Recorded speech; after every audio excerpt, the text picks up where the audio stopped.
சமீபத்தில் நான் படித்து என்னை உலுக்கிய ஒரு செய்தி. கடலூர் மாவட்டத்தில் ஒரு 8வது படிக்கக்கூடிய குழந்தைங்க ஏஜ் அட்டன் பண்ணியிருக்கா. அந்த சாத்திரங்களையும் சம்பிரதாயங்களையும் சொல்லி தனியாக ஒரு குடிசையில் அந்த குழந்தைய உட்கார வச்சிருக்காங்க.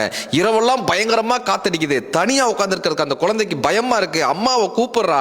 அவங்க அம்மா சொல்றாங்க, வீட்டுக்குள்ள வந்தேன்னா வீட்டுக்கு ஆகாது, நீ அங்கதான் உட்காரணும், இதுதான் சாஸ்திரம், இதுதான் சம்பிரதாயம் சொல்லி அந்த குழந்தைய அங்க தனியா உட்கார வச்சிடறாங்க.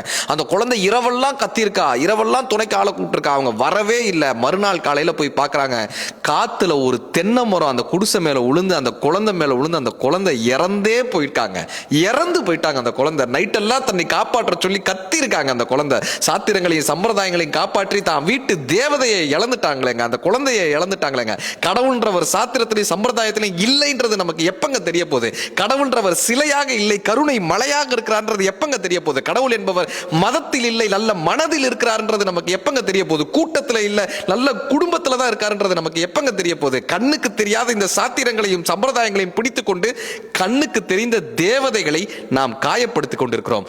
உங்கள் வீட்டில் இருக்கக்கூடிய பெண் குழந்தைகள் தான் உங்கள் முதல் கடவுள். பெண்களை காயப்படுத்தி கடவுளின் ஒரு துளியை கூட நீங்கள் பார்க்க முடியாது.